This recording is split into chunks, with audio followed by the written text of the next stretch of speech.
Viaje en autobús, de Josep Pla.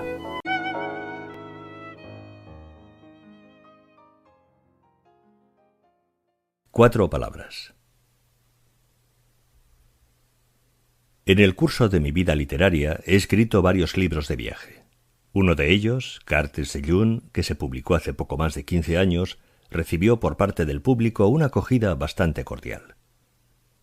Hasta ahora he tenido la desgracia de no poder presentar a mis lectores un libro sobre algún país remoto, exótico y extraordinario.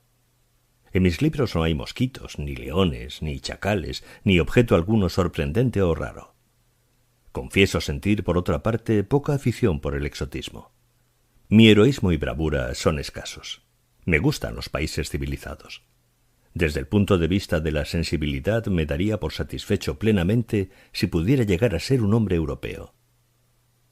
He sido siempre aficionado a la mateote de anguilas, a la becada en canapé y a la perdiz mediterránea. Antiguamente el viajar era un privilegio de los grandes. Solía ser la coronación normal de los estudios de un hombre.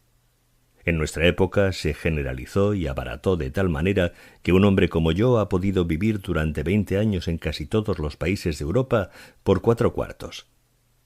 Pero esto también se ha terminado. Por el momento no viajan más que los propagandistas y los diplomáticos.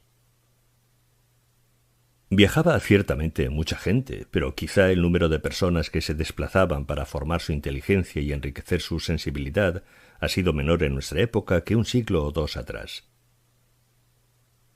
En nuestro país había 3 pretextos esenciales para pasar la frontera: la peregrinación a Lourdes, la luna de miel y los negocios. ¿Cuánta gente ha ido a Lourdes en los últimos decenios? Se iba allí a ver el milagro, a cantar el ave, a pedir a la Virgen que intercediera por nuestros pobres cuerpos y almas.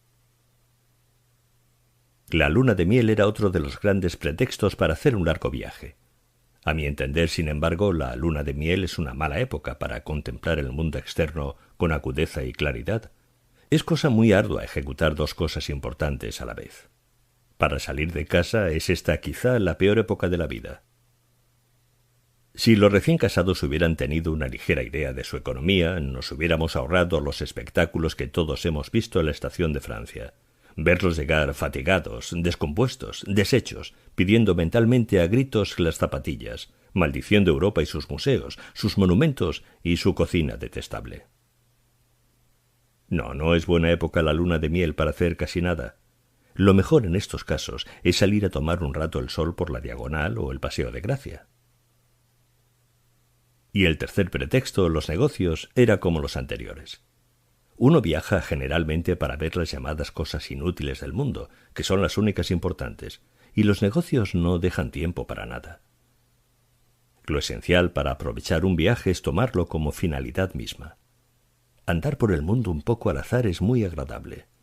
Viajar sin tener un objeto concreto es una auténtica maravilla. Yo siento que podría curarme de todos mis vicios y de todas mis virtudes, caso de que tenga alguna. Lo que no podré dejar jamás es mi recalcitrante vagabundaje.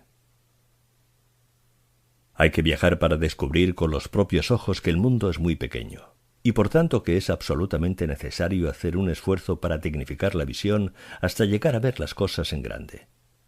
Hay que viajar para darse cuenta de que una pasión, una idea, un hombre, solo son importantes si resisten una proyección a través del tiempo y del espacio. No hay nada como alejarse un poco para curarse de la psicosis de la proximidad, de la deformación de la proximidad, de la que todos estamos atacados. Hay que viajar para aprender, a pesar de todo, a conservar, a perfeccionar, a tolerar. Es en este sentido, creo, que los antiguos aconsejaban el desplazamiento. Creían que era un buen método para aprender a prescindir de pequeñeces, de difusos detalles, de torcidos cubileteos tribales, de grandiosidades escenográficas y falsas. La pieza de caza del viajar es la aventura. La aventura es la flor, el perfume del azar y de la diversidad. A veces es una puerta que se abre ante un mundo insospechado, sobre un mundo que se sabe dónde empieza y no se sabe dónde acaba. En fin, ya que no se puede viajar como antes, hay que viajar de todos modos. Aquí está el fruto de mis recientes, insignificantes vagabundajes. Viajando en autobús, el vuelo es un gallináceo. La finalidad de este libro es triple. Primero, aspiro, como todos los autores de libros, a ganar con él algún dinerillo para ir tirando. Segundo, en el momento de escribirlo he tratado de contrastar hasta qué punto puedo llegar, manejando esta lengua, a la desnudez estilística, a la simplificación máxima de la manera literaria.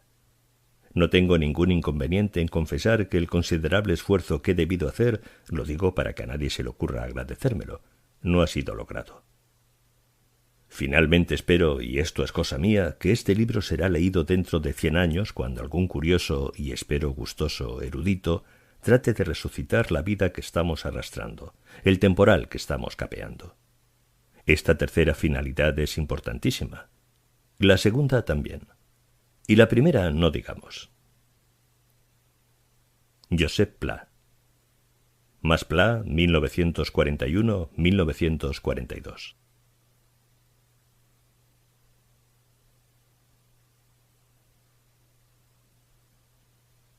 Tiempo de carnaval.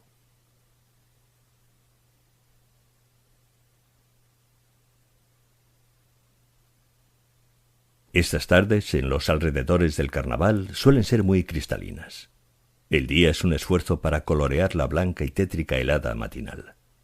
El cielo es puro y claro, de una lívida, rosada, verde, azulada infinitud. El sol tiene un destello engañoso y rígido. El aire queda como lavado. Sobre la atmósfera tensa los perfiles de las cosas ofrecen una caligrafía precisa, como dibujada a la punta seca, y los términos se le acercan a uno como por arte de encantamiento. En el confín aparece el Cánico, muy cerca, gran diamante del Pirineo, todo cubierto de nieve rosada, con la geometría centelleante de sus aristas sobre sus graves espaldas paquidérmicas, indiferente y fascinador de hermosura y de fuerza. Las aguas gimen, la pupila abierta, de color de estaño en las acequias. Los árboles se alargan, lineales, esbeltos, puntiagudos, hacia el cielo. En este tiempo las formas vegetales toman un aire joven, presentan un pecho insolente. Los olivos, descargados del morado denso de las aceitunas, vuelven a su plateada ligereza, a su frivolidad aérea. Los almendros en flor, rosa y leche, el pistilo trémulo, ponen una intimidad cándida sobre la cruda lividez del cielo. Las mimosas, de un verde amarillento, a punto de estallar, despiden un olor de sacarina. Los robles, de hoja bronceada, de sombreados rojizos, parecen un avinagrado aguafuerte. Las viejas hojas doradas se acaban de pudrir sobre la tierra incendiada bajo los castaños de copa soberbia. Los menudos sembrados tienen, tocados por un poco de aire, como un estremecimiento fugitivo. Pasa una nube sobre la tierra, dejando una sombra clara, errante e imprecisa. Es el tiempo de los huertos y de los bancales. La col abre su bambolla un poco engolada y pedantesca. La coliflor tiene un velo de color rosáceo sobre la pella blanca, dura, granulada. Las hojas de zanahoria, menudas y ribeteadas, se encogen frioleras. Las pequeñas hierbas acuáticas, sobre el remanso ensoñado, hacen un recodo violáceo y verde. Los nabos y los rábanos estallan en un amarillo de litografía, un amarillo ridículo y tremendo. Este era en otras felices épocas el momento de las comidas fuertes y de los vinos de cuerpo, el momento de sentarse a la mesa con la espalda tocada por el resplandor de la lumbre. Se comía el estofado de conejo de bosque, perfumado de hierbas, o la última liebre, el rape con patatas tocado ligeramente por el alioli ardiente, el centenar de caracoles al horno con una entusiasta vinagreta, el tordo de huesos crepitantes o la becada ilustre, el cerdo rosado, la butifarra suculenta. El mar ofrece en estas efemérides su producción más delicada.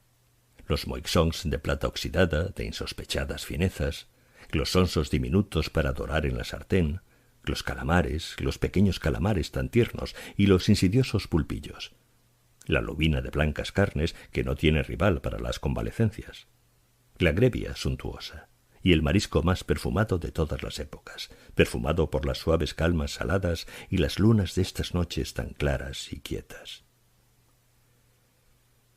Acercarse al gusto terrenal de las cosas es practicar una forma plácida y respetable del idealismo. Y todos estos elementos cobran su máxima elocuencia expresiva cuando pueden degustarse con un poco de tramontana silbante en la puerta, la tierra un poco yerta y el fuego en la espalda o en el pecho. Estas tardes de carnaval concentran en sí las crudezas del invierno y los gozosos presentimientos de la primavera. Tardes de carnaval cristalinas, de una lucidez melancólica, mundo convaleciente, colocadas entre la sonoridad grave de las campanas que tocan a muertos y la zarabanda de los fiscornos y narizotas que andan por las callejuelas. Horas en que el aire tiene un sabor metálico, limpio, astringente, sabor que invita a poner sobre las honradas costumbres de una mesa generosa un vino manipulado inteligentemente, vino que hace percibir la eternidad de las cosas elementales, la dulzura del fuego, la fina elipse del vuelo de un pájaro, el color de un asado, el dibujo de una hoja, el perfume de una hierbecilla, el parpadeo lejano, frío, indiferente de una estrella. Tiempo de carnaval. Hasta mi casa llegan las campanadas, fúnebres y graves, y las destartaladas voces de las narices y de los clarinetes. A jour de fête, a jour de deuil. ¿Intercalaremos algo entre estas campanadas sombrías y estos deslumbradores clarinetes? ¿Un pedazo de pan? ¿Un vaso de vino? ¿2 vasos de vino? Mientras las llamas de la lumbre nos enrojecen las mejillas y nos sombrean la espalda ya un poco cargada de fatiga. Los ruidos se alejan. La botella está vacía. El atardecer será largo, solitario, impreciso. A jour de fête, a jour de deuil. La vie est faite en éclat d'œil.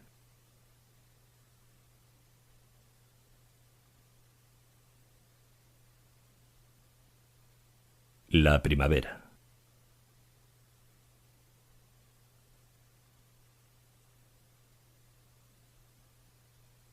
En las primeras horas de la tarde, bajo el sol, el aire hace pocos días era frío. Ahora es fresco. En el autobús abro un poco la rendija del cristal y entra un hilo de viento que tiene un frescor de menta. Dentro de pocos días el aire será tibio. Decir que tenemos la primavera encima sería un poco tosco. Estamos dentro de la primavera.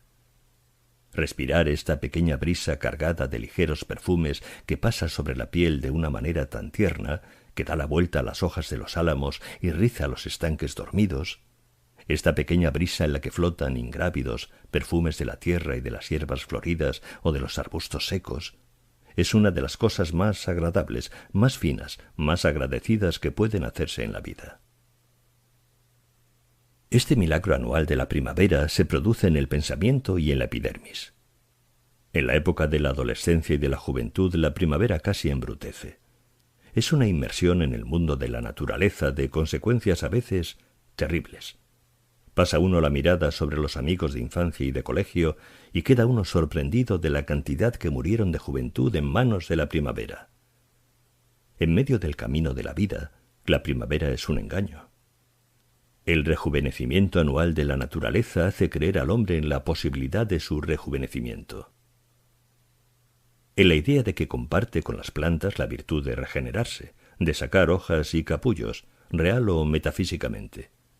Pero desgraciado el hombre que modifica con hinchazones primaverales las líneas de su cuerpo. En esta época aparecen en los periódicos los anuncios de los depurativos. A lo más que pueden aspirar nuestras viejas cabezotas es a poblarse de ninfas, rubias o morenas, robustas o delgadas, de nariz chata o de perfil helénico. Ilusiones, simples y fugaces ilusiones de la vida. Casi sin querer le llegan a uno los ecos armoniosos de la eterna canción de los poetas. En este tiempo esos juglares hacen hablar a los pájaros y sobre todo a los ruiseñores. Hacen hablar a algunos animales y hasta atribuyen una afluencia verbal a las plantas. Sin embargo, estos elementos, si hablan, utilizan un alfabeto cuyo significado nos es desconocido.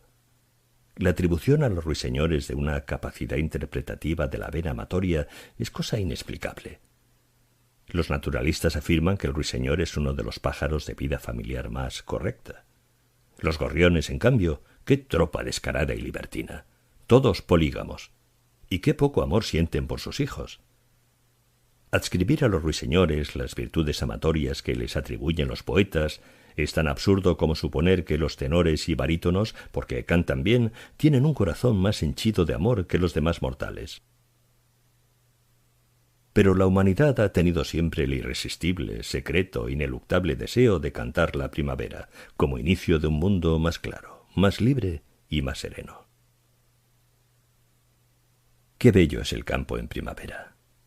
Estos verdes glaucos y mojados de alfalfas y esparcetas, el amarillo de los nabos, la pomposidad de la coliflor, los menudos sembrados en los que se vuelca el viento, los árboles, en un nimbo sutil de color verde botella. Los almendros están todavía en flor, pero ya un poco de aire arranca los pequeños pétalos rosados y los esparce por el suelo. En una subida el autobús anda lentamente, y ello me permite ver esa maravilla.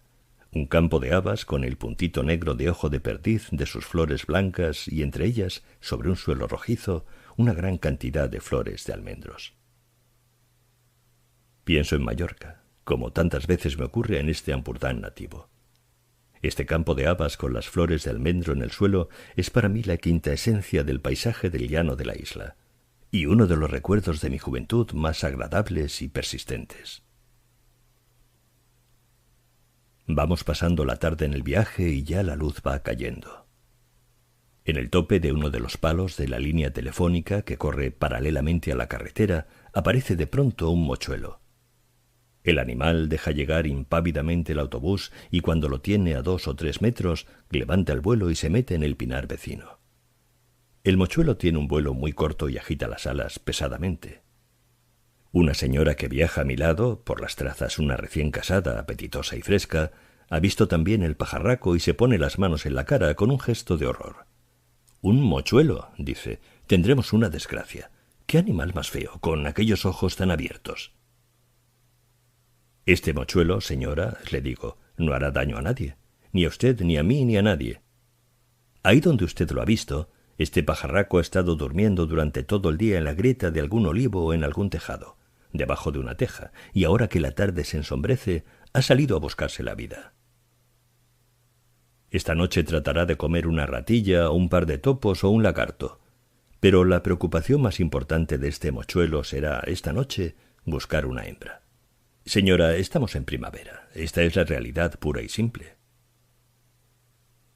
Cuando estoy en el campo me gusta observar a los mochuelos. A veces los veo desde la ventana de mi cuarto. Estos animales de aspecto melancólico viven en la pura galantería. Tienen, llegadas las sombras de la noche, una vitalidad dionisíaca y magnífica. Cuando hay luna, sorprendo a veces un mochuelo en la rama más alta de un árbol. La suave claridad permite ver todos sus movimientos. El animal saca, sobre sus 2 ojos redondos y pasmados, sus 2 cuernecillos de pluma y se dedica con la cabeza a la producción de reverencias, saludos, zalamerías, muestras de asentimiento, dulces inclinaciones y monerías sin cuento. El sopor blanco de la luz lunar difumina un poco el caudal de fosforescencia y de pasión que contiene el amarillo negro de sus ojos. Así todo el fuego es obsesionante. Y todo esto, señora, el mochuelo lo hace para ser agradable a una hembra invisible, lejana, situada a veces en la más remota lejanía. ¿Me quiere usted reconciliar con los mochuelos?, me pregunta la señora sonriendo. Ay, señora, le digo sotto voce, si los hombres sintieran por el objeto de su amor la tenacidad, el ímpetu, la obsesión que por el suyo siente el mochuelo, ¿qué vida regalada pasaría la humanidad entera? Unos kilómetros más allá, el autobús hace una parada en despoblado. La tarde ha caído completamente. Es ya de noche. Del campo nos llega un vasto, dilatado silencio. Y en medio de este silencio se levanta, solitario, catarral y ronco, el canto de una rana. «Una rana», dice la señora, «es la primera que oigo este año». Las ranas croan, estamos en primavera. Sin duda lloverá. Es posible que llueva, pero no creo que la producción de la lluvia intervengan en lo más mínimo las ranas. En esta época, perdone, las ranas entran en celo. En esta época, sobre todo si las aguas de su medio son un poco turbias, viven en una felicidad completa. Entran y salen del agua con una gran parsimonia, y si alguien las inquieta, se tiran de cabeza, como un nadador moderno. A veces se mantienen a flote al filo de las aguas y quedan como adormiladas, con la cabeza fuera. Otras veces se sientan al aire libre, sobre una piedra, y pasan un par de horas al sol, contemplando con sus ojos salidos, redondos y amarillentos la bóveda celeste y los sembrados tiernos. Y las ranas cantan. Las ranas machos emiten unos ruidos guturales para entusiasmar y ser bien recibidos por las ranas hembras.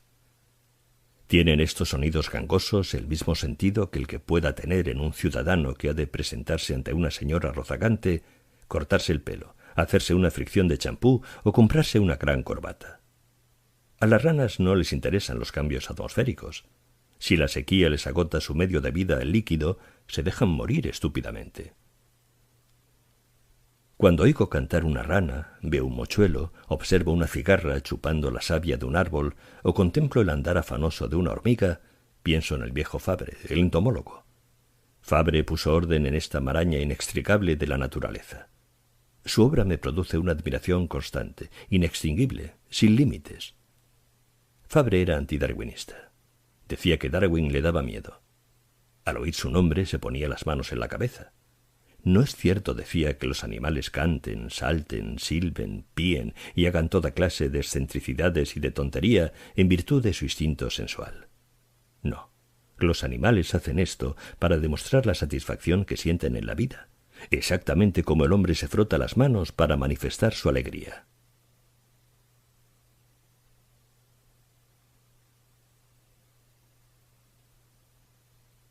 La Maresma.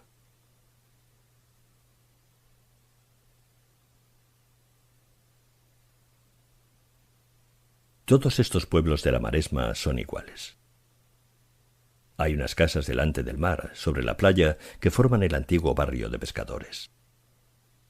Estas casas están separadas en dos grupos, el de Levante y el de Garbí, por la riera. La riera baja del minúsculo valle interior en forma abrupta y rápida. En sus márgenes se levantan unos edificios que suelen ser, en cada pueblo, los más burgueses. Estos edificios forman la rambla. Al anochecer, las señoritas y los jóvenes de la localidad se pasean por ella.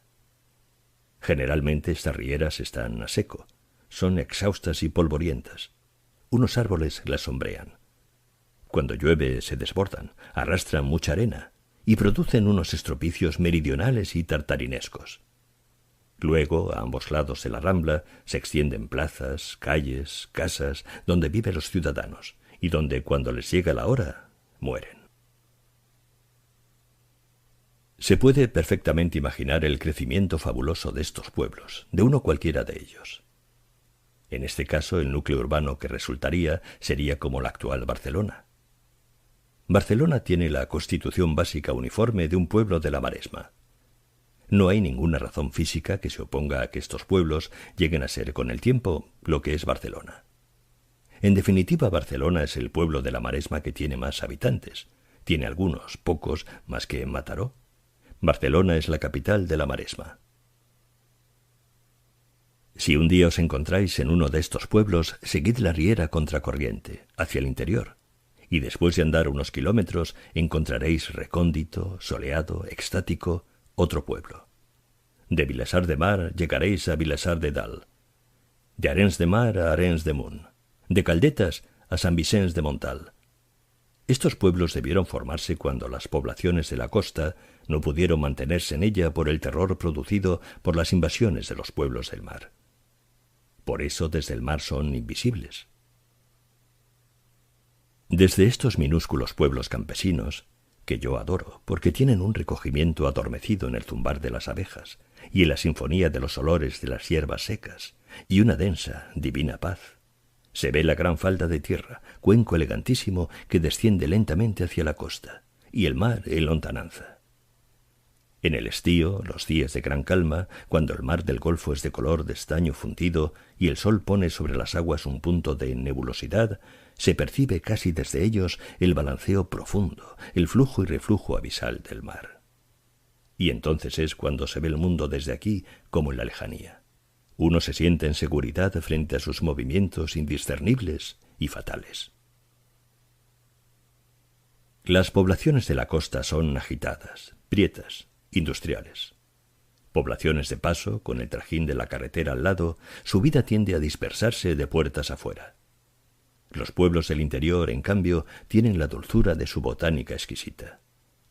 Rodeados de luminosos algarrobos y de rosados almendros, glosetos vivos, erizados de pitas, con el verde brillante de naranjos y limoneros en las fachadas de las casas, las hurtadas hondonadas aromadas de romero, espliego y tomillo, las viejas higueras de los huertos minúsculos, estos pueblos parecen concentrados hacia adentro, mirar hacia adentro. Me gustan más esos pueblos que aquellos. Y luego hay la Maresma, la falda de tierra que cae dulcemente hasta el mar desde estos montes de perfil tan dulce, sobre los que se recortan, a la hora del crepúsculo, las siluetas de unos pinos, y en los que anidan estos pueblos recoletos. Tierra pobre y pedregosa en la vertiente, tierra de viñas, se convierte al filo de la costa en una inmensa huerta feracísima. La antología griega contiene la llamada corona de Meleagro. La corona de Meleagro es el primer prefacio de la antología. En ella la musa presenta a los poetas de los epigramas comparándolos con una flor o con un fruto de la tierra. La enumeración forma una corona que contiene los olores, los colores, las formas más lozanas y frescas. Saint-Beuve tiene escrito que la corona de Meleagro es la puerta del jardín de las Hespérides. En un tono un poco menor, en el tono de los tubérculos, verduras y legumbres, el jardín de las Hespérides es la Maresma. Desde las Mataró potatoes a la alubia blanca del Malgrat, desde los guisantes frescos a las ferruginosas acelgas, desde el coliflor pomposo a las moradas berenjenas, a las sabrosas habas, a la lechuga rizada y tierna, que no produce en grandes cantidades la Maresma. La tierra está admirablemente cultivada. Qué gusto da formar parte de un país en que la gente sabe cultivar la tierra. El regadío, admirable obra del individualismo, es perfecto. Al atardecer, andando por estos huertos, se oye el glu-glu voluptuoso del agua que la tierra aspira. Y qué admirable diligencia. Este es un país que cambia constantemente de aspecto. A veces aparece cubierto de la madeja de las cañas para esperar las judías. Otras tiene la tierra el color verde áspero de los campos de patatas, o los verdes glaucos de las habas y de los guisantes, o los ácidos verdes del coliflor, o los más claros, casi amarillentos, del maíz azucarado. Y las fresas, qué excelentes son las fresas y fresones de la Maresma. Parecen tener concentrado todo el fresco primaveral con un átomo de luz de sol mezclado. En esta comarca no parece que exista por ahora la posibilidad de que la gente se deje morir de hambre. Este, dicho sea de paso, es uno de los acuerdos mejores que pueden tomarse. Esta es una comarca catalana, normal, ecuánime, ponderada, como se decía antes. Hay un orden perfecto. Este orden es obra del cálculo, obedece a un plan material de rendimiento. Pero este orden, y esto parece un milagro, coincide con un orden de belleza y de armonía en el paisaje que el rústico quizá no sospecha y al que obedece ciegamente. Una gran huerta primorosa, voluptuosamente cultivada. Al fondo unas lomas mansas, suaves, de una dulzura de líneas inefables. Las vides, los algarrobos, los olivos cubren sus vertientes azucaradas. Sobre alguna de estas lomas hay una ermita blanca. Estas ermitas están dedicadas, de una forma u otra, a la Virgen del Mar, la Virgen que aparece salvadora en los naufragios. El milagro no puede ser más humano ni más considerado. La puerta de la ermita, con su remate ligeramente pomposo, recuerda a las viejas camas de matrimonio del país, anchas y nudosas. Desde la ermita se ven muchos pueblos, enjalbegados, blancos, rutilantes, asentados sucesivamente sobre la sinuosidad de la playa. En verano, a la hora de la siesta, con una lente se podrían ver desde la ermita las acacias de bola del paseo, de sombra fresca y corta. Y un señor, en mangas de camisa, sentado en una mecedora, con un cigarro en la boca, medio dormido, el brazo vencido por el peso abrumador del periódico. Las cigarras cantan. El cielo azul es de una insondable monotonía. En el horizonte el garabato de un vapor con un poco de humo encima navega lentamente. Y así pasa la tarde apacible, un poco soporífera. En el campo, las pequeñas figuras curvadas de los payeses crean, infatigables, tenaces, el nuevo paisaje del tiempo. El agua corre por las acequias y el sol saca del agua unos destellos. En los pueblos, las fábricas de género de punto van haciendo calceta. Al anochecer sale hacia el mercado central la recua de carros cargados de hortalizas hasta los topes del toldo. Estos carros llevan un fanal grasiento y arrastran una pequeña luz de luciérnaga, rojiza. Las rieras soplan ahora un pequeño viento de tierra. Si hay luna, se ve el mar rizadillo. En invierno, este viento hace tiritar a los marineros y gemir las cuerdas de los barcos.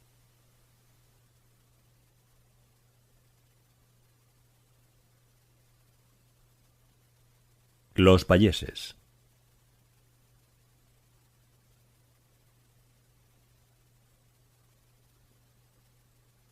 El autobús va pasando por los pueblos. Mediodía de un día de fiesta. En las paradas, que suelen estar cerca de los cafés y tabernas, los payeses se acercan y rodean el autobús. Algunos pagaban inciertos por la carretera. Otros jugaban al truco o a la manilla en la taberna. Lo han dejado todo para venir a contemplar el movimiento. Los payeses van a la hora vieja y tienen en la cara la placidez de la digestión sólida y decente.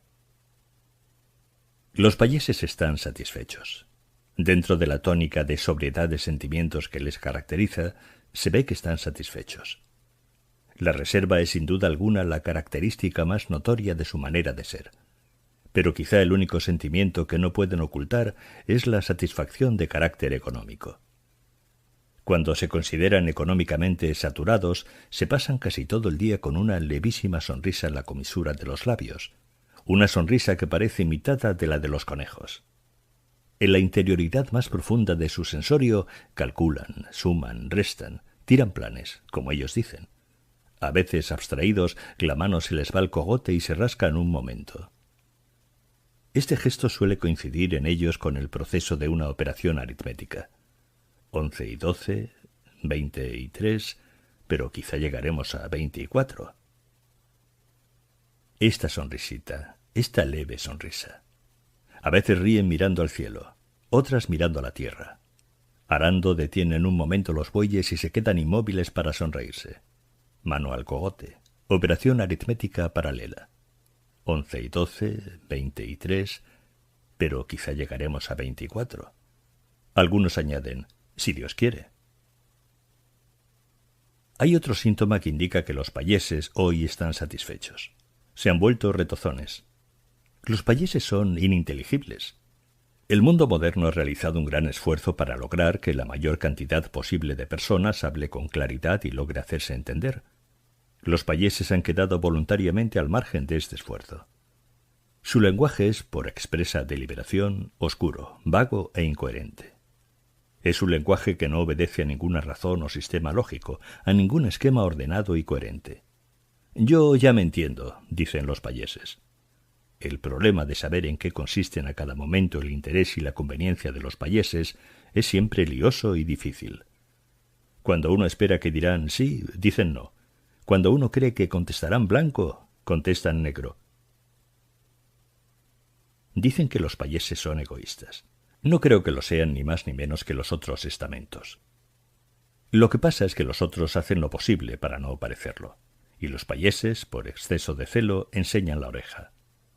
Su lenguaje, incoherente y deslavazado, como el de los niños, es una defensa, como es una defensa para el calamar el chorro de tinta. Pero su forma de expresión les da un aspecto de desconfianza constante, de inseguridad y de reserva permanentes. «Parece que se gana algún dinero», digo a un payés. «Hombre», me contesta sorprendido, falsamente sorprendido. Le decía que parece que se gana algún dinero. ¿Quién lo gana y quién no lo gana? Sin embargo, todo parece indicar que en general se gana algún dinero. Sí, no, depende. De todos modos es notorio que se gana algún dinero. Usted lo gana. Yo gano y pierdo. Bueno, pero usted es público y notorio, ha ganado dinero. Sí, he debido ganar algún dinero, pero hubiera podido ganar mucho más. Pero usted ha ganado dinero. Sí, pero... ¿Pero qué? Se gana dinero, pero sin satisfacción. ¿Quiere usted darme a entender que cuanto más dinero se gana, más triste uno se pone? La vida es muy triste. Las contribuciones nos han de matar. Etcétera, etcétera. Es preferible dejarlo correr definitivamente. Retozar, lo que se llama retozar, los payeses lo han hecho siempre. Su socarronería mental es tan incoherente como el lenguaje que utilizan para vender una vaca o un cerdo. Ahora, sin embargo, su socarronería menudea más, y su ilusión es lo que ellos llaman tomar el pelo. Hoy es perfectamente posible tener una larga conversación con un payés, conversación inocua, grisácea e incluso pesada, y resultar luego que el payés le ha estado tomando a uno el pelo. Uno no se ha enterado de nada, pero al llegar a casa le dice el payés a la payesa: «Si hubieras visto cómo le tomaba el pelo». Por otra parte, los payeses se han vuelto en los últimos tiempos muy refraneros. La llamada sabiduría popular, que encaja muy bien con las personas sabias y prudentes cuando estas personas ganan dinero, es utilizada hoy por los payeses a cada momento. Uno se expone en su trato a que le suelten por delante frases como estas: «Quien mal anda, mal acaba. Quien mucho abarca, poco aprieta. Dime con quién andas y te diré quién eres. Vale más pájaro en mano que ciento volando. No es pot dir blat que no sigue el sac y ben ligat». Los payeses han ganado dinero. Se han enriquecido, pero se han vuelto tontos, cosa perfectamente compatible. Se han vuelto pesados, pedantes y refraneros. Cuando pasan por la carretera, tan rígidos, pausados y displicentes, nos quieren hacer creer, por el mero hecho de existir, que para enriquecerse han debido gastar su privilegiada inteligencia. Pero esto, y a pesar de que la seriedad y la hinchazón crea una segunda naturaleza, no se lo creen ni los payeses mismos. Todo esto, si queréis, mueve un poco a risa, pero lo cierto es que en los tiempos presentes uno se siente a su lado como un pobre diablo insignificante e inservible. A pesar de que en las ciudades hay muchas personas que en virtud del mismo truco han ganado a proporción tanto dinero como los payeses y más, no se ven en las grandes aglomeraciones urbanas estas escenas. En las ciudades la gente es más cauta y secreta. Pero es que los payeses no pueden dejar de reaccionar expansivamente ante la satisfacción económica. Esta es quizá, ya lo decíamos, el único sentimiento que no pueden reservar. En las ciudades todo sucede en las zonas profundas, es decir, más allá del comedor. En los pueblos todo transcurre en la carretera.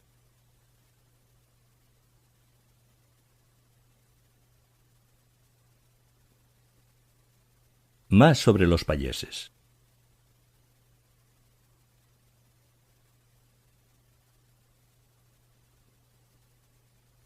Un día hablaba con un payés sobre la vida en el campo. Era en la época en que yo creía, como creen todavía muchísimas personas, que la existencia humana podía concebirse solo sobre los adoquines y el asfalto. Me producía un auténtico escalofrío pensar en los atardeceres en las casas de labor, en las masías, atardeceres largos, inacabables, solitarios. Debe ser, pensaba, como estar dentro de un pozo. Y ahora que sobre estas tonterías han pasado tantos años y ha llovido tanto, recuerdo que le decía al payés: «¿Qué hacen ustedes en invierno, al atardecer, cuando los trabajos del campo han terminado y hay que recogerse en casa?» «Al atardecer», me contestó el payés sentencioso, «damos de comer a los animales». «¿Y luego?» «Luego nos acercamos al fuego, nos sentamos a la lumbre y pensamos». «¿Y cada día hacen ustedes lo mismo?» «No, no hacemos cada día lo mismo. Muchas veces solo nos sentamos». Don Rafael Puget, de Manlleu, conoce los payeses y la vida del campo. Tiene fama de ser gran humorista. En todo caso, tiene un buen sentido excepcional. Desde luego es un conversador intrépido, de una riqueza anecdótica inusitada. El más gran conversador del país en estos años aciagos. Cuando don Rafael Puget ve a un payés en actitud pensativa, empieza a temblar. Me pregunta: ¿en qué cree usted que piensan los payeses cuando en invierno, acurrucados al lado de la lumbre, se pasan horas y horas en actitud meditabunda, en actitud filosófica, el cuerpo colocado en la pose del Penseur de Rodin, la frente aparentemente llena de problemas grandiosos, mientras con gesto displicente van echando leña al fuego? ¿No lo sabe usted? No, señor. Pues a pesar de la gravedad de su actitud, a pesar de su frente nublada, arrugada y pensativa, a pesar de la profundidad insondable en que parecen estar sumidas sus facultades y sus ánimos, a pesar del gesto displicente con que echa leña al fuego, el payés no piensa más que en una cosa alegre y placentera, en engañar al amo. De Santa Coloma de Farnés voy al Valle del Ter con la intención de pasar unas horas en Amer y La Sallera. El viaje es corto, pero es como pasar a otro país. En contraste con los tonos exhaustos, pobres y amarillentos del llano, de la brutalidad del sol y de la dureza de la luz, aquí tiene ya todo un punto de suave decaimiento otoñal. Los maizales, el maíz para las vacas, tienen un suave color acuoso y denso, y las vallas y encinas de las laderas aparecen nimbadas de un vapor perezoso y dorado. El aire es suave y húmedo, y el cielo está cubierto de errantes nubes grisáceas.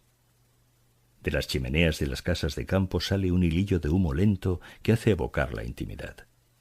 La dulzura de la luz, la aparición de los grises, ponen sobre el campo un gran silencio, una atonía ingrávida. Este es un país de payeses. Los payeses se dan en los ambientes átonos. Algunos llevan todavía la barretina encarnada. El viaje es monótono. El autobús anda lentamente, resoplando. Voy leyendo el periódico. A mi lado está sentado un payés, de blusa, la gorra ladeada, los ojillos redondos y vivos y la nariz afilada. Tiene las orejas muy pequeñas y aparenta tener unos 45 años. De tanto en tanto el payés da al periódico una mirada a hurtadillas, con el rabillo del ojo. Al fin la curiosidad le vence y me pregunta con una sonrisa. ¿Qué dice el periódico? ¿Malas noticias? Pues dice lo de siempre, que hemos de estar contentos, que hemos de ser optimistas y que si aquí estamos mal, peor están en otras partes. Es un consuelo bien magro, me contesta el payés, poniendo de pronto una cara muy seria. Un consuelo bien magro. ¿Por qué? ¿Es que a usted las cosas no le van bien? Yo, pobre de mí, sufro mucho y no sé a dónde iremos a parar. ¿Qué le pasa? Las gallinas se me vuelven cluecas. No se preocupe, el periódico dice que hay que estar contento. La vaca no tiene leche. Hay que ser optimista. Tendrán que operar a mi mujer. Elevemos nuestros corazones. Sufro. Debe ser una equivocación. Sufro mucho. Le digo que sufro mucho. Le repito que debe ser una equivocación. Etcétera, etcétera. Los payeses se quejan siempre, continuamente. ¿Qué sabemos de los payeses? Lo que sabe de ellos el señor Puget. Hay al parecer dos escuelas. En algunos documentos se idealiza al payés. La bondad natural del hombre, el estado de naturaleza, la civilización corruptora, etcétera, etcétera. El payés aparece con el corazón en la mano, ganándose el pan con el ácido úrico del sudor de su rostro, haciendo una vida frugal, virtuosa y sencilla. Circula asimismo una imagen pesimista de los payeses. Es una imagen antigua que tiene en su haber excelentes testimonios literarios. Casi todos los observadores que se han asomado a la vida de la gente del campo, sobre todo los observadores de ciudad, los observadores que podríamos llamar de asfalto, han llegado a la conclusión de que los campesinos son ignorantes, zafios, egoístas, cazurros, aviesos, astutos, herméticos y cerrados. Esta es hoy, en términos generales, la opinión que se tiene de los payeses. Son mal considerados.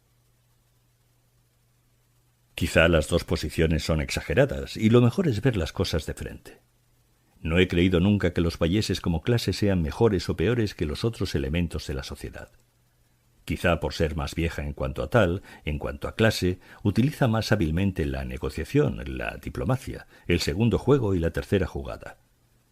Creo además que los payeses hacen muchas cosas porque no tienen más remedio que hacerlas y que cualquier ciudadano colocado en la misma situación, incluso el santo más santo, haría lo propio.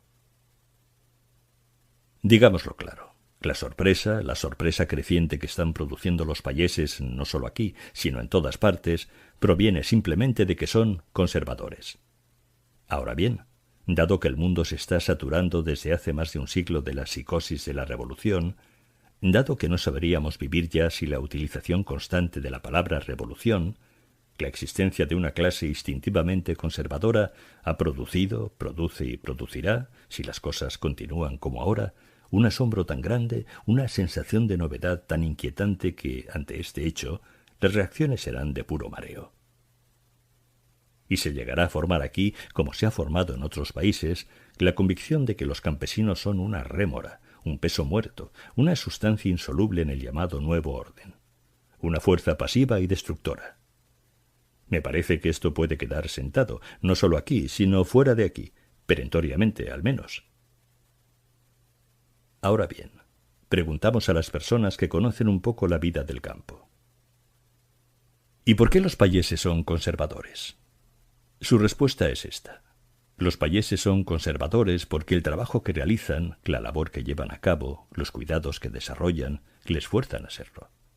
Un hombre que se mueve en un medio sistemáticamente hostil no tiene más que un camino para subsistir: afinar la prudencia, agudizar el sentido, dormir, como quien dice, con un ojo abierto. Mi idea, pues, es esta. Todo hombre que vive en un medio caótico se convierte instintivamente en un conservador. Toda persona que vive en un ambiente de inseguridad se convierte en un ser prudente. Los payeses son conservadores porque es la clase de la sociedad que contiene menos aventureros. ¿Que la prudencia puede ser tan excesiva hasta convertirse en odiosa? De acuerdo. Pero, ¿cómo graduar la prudencia? ¿Por decreto? ¿Matando payeses como mandó que se hiciera Stalin en el momento del primer plan quinquenal? No creo que pueda señalarse en un decreto la prudencia legal de los payeses. Como no puede legislarse desde la Gaceta el grado de amor que han de tener los padres por los hijos y los hijos por los padres, ni el cariño que han de desarrollar las esposas por sus esposos respectivos.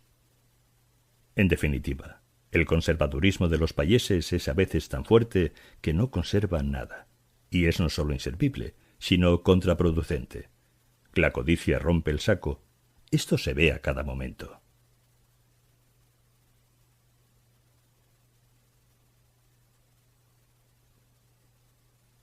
Otoño.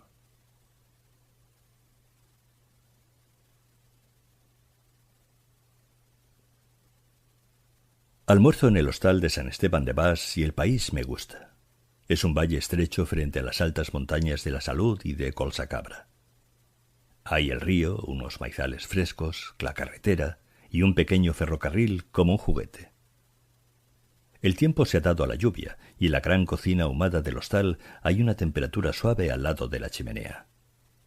Han puesto en el fuego un gran leño de roble que produce unas pequeñas llamas blancas, deslumbradoras y fascinantes. En el rincón tibio el tiempo pasa con una lenta, imperceptible desazón. El fuego absorbe nuestros ojos, pero la imaginación se vade a campos más libres. Nuestra vida transcurre entre el rincón del fuego y el espectáculo de la ventana abierta sobre el campo.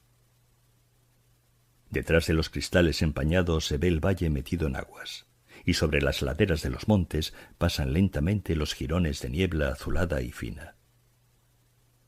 Debajo de la ventana se ve un huertecillo con aquel punto de petulancia graciosa que el orden da a los huertos. Se ven unas coles gordinflonas, el coliflor con blancos del tiépolo, el perejil esbelto y los celestes puerros.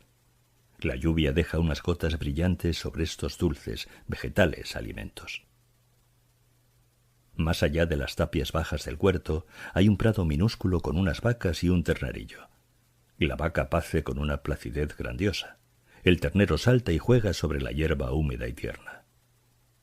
Más allá de la chimenea de una masía desdibujado en el aire espeso, sale un hilo de humo soñoliento y se entrevén unas ristras de maíz sobre el balcón de madera. Por la carretera pasa una carreta de bueyes. El rumor sordo del río, lejano y presente, saltando por encima de las piedras, pone sobre la placidez del campo un punto de misterio. Cuando la lluvia se disipa un poco, se puede ir a dar una vuelta. El valle se estrecha, se ensancha, sigue el capricho de la curva del río, curva de la anguila y de la trucha. Todo es otoñal, y las cosas parecen tener un cansancio y un abandono internos. Las laderas de los montes presentan un resplandor de rescoldo moribundo. Los árboles, castaños, encinas, robles, hayas, tienen aún pendientes las hojas muertas. Ya por pocos días. Una helada y el mundo vegetal se convertirá en una caligrafía de ramas secas. Es el momento de los colores incendiados, dorados, calientes, cardenillo oro, vinagre, y del toque del paisaje por la telaraña sutil y azulada de la niebla. Es agradable andar por el campo en este tiempo. La atmósfera húmeda tiene una gran riqueza de matices: azules fugitivos, aguas verdes, rosados entebles, irisados, puntos de carmín. Uno siente en la cara el vaho fresco y suave de las telas de Renoir. Las lejanías se difuminan vagamente. Los jirones de niebla caminan sobre las alturas con una cachaza indiferente. Al pasar de la niebla asoma un picacho, un monte lejano, una masía remota perdida entre el verde de un prado en pendiente y un bosque amarillento. A veces aparece sobre una ladera un rebaño de corderos blancos, como figurillas de un Belén pueril.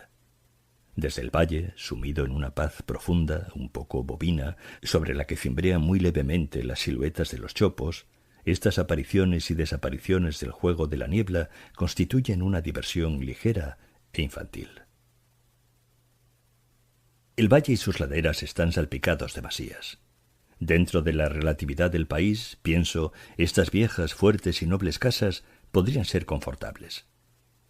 Yo no puedo contemplarlas sin imaginar las grandes cocinas que deben contener, con sus fogones espaciosos, su gran chimenea de campana, sus voluminosas vigas en el techo, el resplandor del fuego en las marmitas, la gran mesa patriarcal, los perros adormecidos en el suelo y los olores sabrosos de una cocina arcaica, sólida y convincente. En contraste con la perennidad de estas casas, de estas cocinas, pensamos: cuán ridículos, cuán amargos resultan nuestros incesantes, nuestros histéricos, nuestros insensatos movimientos. Aquel punto de ataraxia y de serenidad que con tanto afán buscamos en la vida, que se nos va alejando con la vida, ¿no estará quizá en el meridiano de estas casas, de estas cocinas antiguas, desde las que se ve por una ventana la veleta inmóvil del campanario y por la otra los cipreses del cementerio?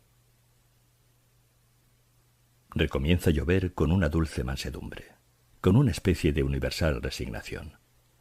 Es hora de volver a casa. Anochece, y las formas de las cosas parecen adormecerse en la vaguedad del crepúsculo. Se percibe, sobre el rumor sordo del río, el ruido lineal y cristalino de un hilillo de agua en la cuneta de la carretera. En la semioscuridad se enciende de pronto una mancha de luz rojiza y desmayada en la ventana de una masía. Los payeses entornan las puertas. La campana deja caer un ángelus opaco que se diluye en el aire espeso con una voluptuosa melancolía. El paso lento de unos zuecos. La paz del valle sumido en la lluvia nos envuelve como una manta impalpable y densa. El fuego. Volvemos a recogernos al amor de la lumbre. El gran leño de roble mantiene una llama clara y fija. El tiempo pasa con la misma aquietada, íntima zozobra. ¿Leeremos? Los libros. ¡Qué miseria! ¿Hablaremos? Nuestra absurda pasión por hablar con las gentes nos llevará por vanidad fatalmente, ineluctablemente, a repetir alguna vieja tontería. ¿No será mejor pasar el rato contemplando pasivamente el fuego? Por la ventana llega, amortiguada, la caída persistente de una gotera del tejado. Es agradable en estos prolongados, largos silencios ver el resplandor del fuego en las pupilas de este voluptuoso gato que comparte conmigo el fuego del hostal, en el punto de verde que tienen sus ojos ensimismados en las llamas blancas, pupilas de metal y de ágata.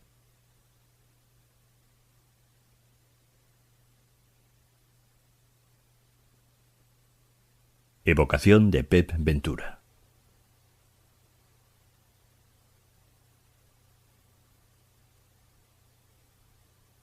En esta época empieza a refrescar el tiempo. La savia de los árboles se retira, los días se acortan, el viento y la lluvia son más ásperos, la tierra entra en un cansancio lánguido. Por la noche las luciérnagas brillan mortecinas en la oscuridad, y el canto de los grillos parece ahogarse lejano en la humedad de las hierbas. Por la noche, en cambio, las estrellas parecen acercarse, pierden su borrosidad estival y empiezan a despedir otra vez sus punzantes destellos. Aquí está Sirio, prodigioso y blanco, que me hará compañía en mis solitarios paseos de invierno.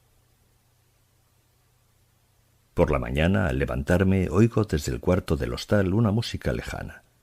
Pregunto a la criada de qué se trata, y me dice que tal día como hoy celebra el pueblo su fiesta mayor pequeña.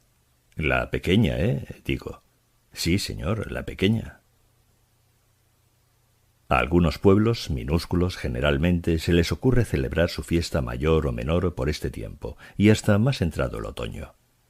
Estas fiestas suelen tener un encanto de melancolía. Qué suave y bello resulta escuchar desde lejos unas sardanas en uno de estos pueblos, con la luz del otoño en el aire, viendo temblar el oro del crepúsculo en la vieja fachada de la iglesia, tan morena, con las mazorcas de maíz colgadas en los porches y en las ventanas, y niestos y ensoñados los paternales cipreses del cementerio. La música llega como flotante y difuminada. El ritmo parece haber perdido su dureza. La línea melódica se dibuja lentamente sobre la dulzura otoñal del campo, también cultivado, ligeramente empañado en la ternura de la niebla opalina. Es sobre este fondo rústico y melancólico, silvánico y triste, que se me aparece la música de don José Ventura y cómo ella debió ser el alma de este ampurdanés tan grande, y así su cuerpo. Anduvo Ventura en su tiempo tocando la tenora por estos irrisorios pueblos, encorvado de espaldas, el bigote lacio, vestido de negro, los ojos hundidos, la cara amarillenta. Su música es otoñal, crepuscular, sollozante. Ventura añora, trata de evadirse hacia el mundo de la paz y de los cipreses. Hace años vi en Figueras un retrato de Pep, muy bonito. Llevaba unos pantalones a cuadros, una financiera, un gran lazo negro de corbata y puños de celuloide redondos. Tenía el codo apoyado en un objeto de arte, objeto rematado con un tiesto y una minúscula palmera. El cuerpo tiene la rigidez del hombre que no sabe qué hacer, si quedarse o marcharse de la fotografía. Un viejo músico, que anduvo con él en su orquesta, lo describió diciendo que era un hombre de media altura, muy flaco, enjuto de rostro, buen amigo y excelente compañero, afable aunque muy serio, de pocas palabras, siempre lejano y abstraído, con una cara de tempestad. Pep escribió más de 400 sardanas. La mayoría de ellas se conservan. No todas tienen naturalmente la misma calidad. El punto más alto a que llegó el artista fue la melodía del Cant dels Ocells, que en opinión de Stravinsky y de Wanda Landowska es la melodía más grande que existe. Todas las sardanas de Pep tienen sin embargo un sello inconfundible: la limpieza melódica, el sentimentalismo popular, la sensibilidad melancólica, todo envuelto en la trama payesa y cazurra del flautín, la tenora y la chirimía. En la época de Ventura la chirimía figuraba todavía en las coplas. Con este bagaje Pep y sus músicos iban de pueblo en pueblo. Pep era considerado primero un innovador. A él se debe el tránsito del magro contrapaso a la sardana larga, que ha quedado desde entonces como una forma modélica. Era tenido luego como excelso compositor. A pesar de encarnar un sentido de innovación, sus melodías tuvieron, en vida del artista, un éxito inmenso. Éxito comarcal, desde luego, porque entonces la sardana era música estrictamente ampurdanesa. Finalmente era considerado un ejecutante prodigioso. Pep en la cobla tocaba la tenora. Los testigos oculares, ya deben quedar pocos, os dirán, para subrayar su emoción y la ternura que el músico ponía en las notas de su instrumento, que cuando Pep tocaba la tenora parecía que se dormía. Este parecía que se dormía es en las sardanas la clave de todo, y es precisamente lo que se va perdiendo. Frente a los que entienden esta música como un furioso vendaval de tramontana, hay que postular una concepción tierna, dulce, mate, melódica de las sardanas. Para las orquestas, la visión de Pep adormecido sobre la melodía puede ser el mejor consejo. Por otra parte, las sardanas no han de saltarse, sino que han de, pase la palabra, arrastrarse. Han de arrastrarse casi como un monótono monólogo campesino. Han de arrastrarse con una cazurrería un poco pesadota, vaga e incierta. Para comprender las sardanas, el atolondramiento y la inconsciencia de la juventud son inservibles. Se requiere estar casado y, a ser posible, padre de familia. Este era el gusto antiguo, el gusto que puso en sus melodías el gran artista lúcido y triste. Y ahora, terminada la audición, volveremos lentamente al pueblo. El crepúsculo avanza y todo queda ensombrecido. De pronto, en una vuelta del camino, aparece el entoldado. Lo han puesto en un rastrojo. Hay que ser optimistas. El entoldado es pobre y pequeño, pero con sus espejos y sus trapos de colores hace todavía un cierto efecto. Estos entoldados suelen acabar mal. Las primeras nieblas y humedades los deshinchan y quedan de una flacidez transida y enfermiza. Cuerdas y velas, palos y antenas quedan colgando en el aire lánguidamente. Las banderitas inmóviles chorrean tristeza. La música que se hace dentro de su tripa es una música reumática, empapada de humedad, gangosa de vegetaciones y de musgos fríos. Las entradas de cornetín acaban en la paz del suicidio. Por la noche, la luminosidad que se filtra por sus paredes da al artefacto un aspecto de luciérnaga inmensa, perdida en medio de los campos, como un esperpento naufragado y exhausto. La musiquilla del verano, pasada por estas nieblas azuladas, es irrisoria. La flauta y el flautín, el fiscorno y el violín dan a través de estas precipitaciones acuosas una nota acatarrada y turbia, irrisoria y triste. Qué profunda desolación tiene el último vals en estos entoldados ilusorios, sobados y mohosos. En el hostal hay mucho ajetreo. La cena. Las dos grandes columnas de la cena son la oca con nabos y el cordero asado. A menudo se come muy bien en estas otoñales efemérides. Los payeses devoran en silencio, a la luz incierta y azulada de los mecheros. Se han puesto en mangas de camisa. Sobre la pared borrosa se ven las manchas blancas de las camisas y las manchas negras de los chalecos. Los vasos de vino rosados ponen una irisación sobre las mesas. Luego salimos todos a la calle a respirar la cena. La noche se ha cerrado. La iluminación del pueblo es escasa. Hay un cielo bajo y espeso. Nos acercamos al entoldado.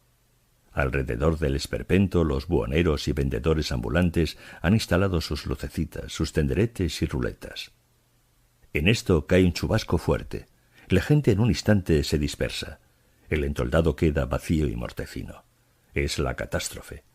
No hay nada que dé una impresión más intensa de algo definitivamente irreparable que un chubasco o dos sobre estas fiestas. La gente, vestida de fiesta mayor, embutida en los trajes nuevos, se refugia a las entradas de las casas y contempla, con la nariz al aire, cómo va cayendo la lluvia. El tiempo muere. Se hacen partidas de cartas sobre los cedazos de pasar el grano. Se alargan, si se puede, las sobremesas. Se escruta innumerables veces el aspecto del tiempo. El cielo se mantiene fofo y denso. Mientras tanto, el barro se ha ido incrustando en los zapatos festivos. Han aumentado de peso. Habrá que ponerse los zuecos con un poco de paja dentro, porque el tiempo es fresco. Y entonces, por las calles oscuras del pueblo, se ve pasar a la gente bajo los paraguas enormes sobre los que saltan las gotas de lluvia que caen de los aleros y se oyen las pisadas sordas y lentas de los zuecos. El sarao se traslada a la cuadra dominical. La orquesta sopla, la iluminación vaga. Las chicas ríen. El sarao da vueltas en una atmósfera húmeda y fría. Cae otro chubasco y luego amaina, y aparecen entre las nubes las estrellas. Agradable vagar por el pueblo. Hay un cielo aparatoso, con nubes rotas, tocadas por una luna pálida y cadavérica. Las nubes son de un color amarillento. Las partes despejadas del cielo de un azul insondable y remoto. Cielo del Greco. Voy andando.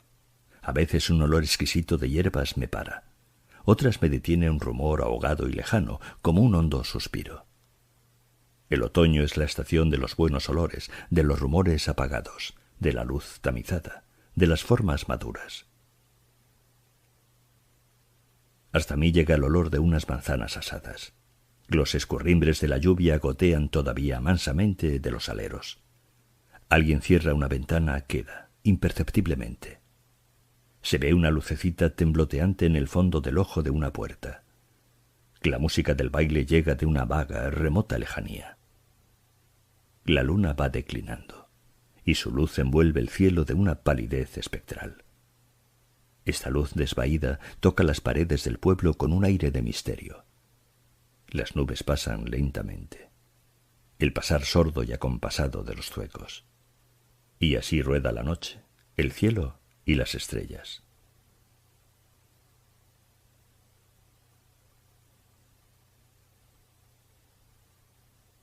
Adiós a los grillos.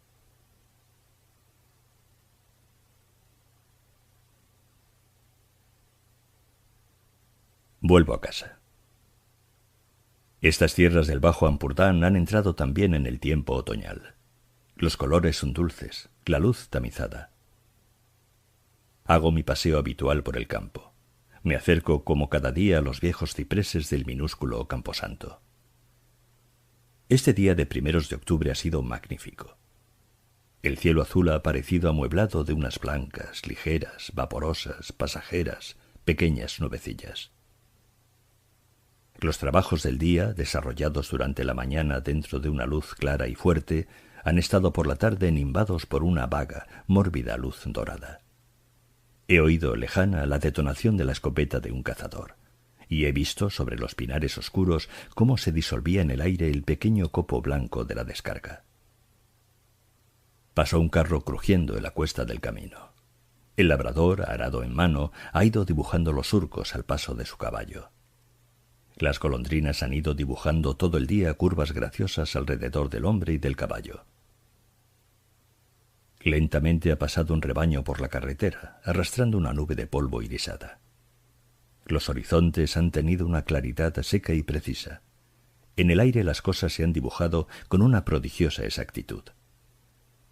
A lo lejos, sobre el horizonte, en el rectángulo de una viña, he visto cómo se movían, ajetreadas, maravillosamente precisas, unas figurillas.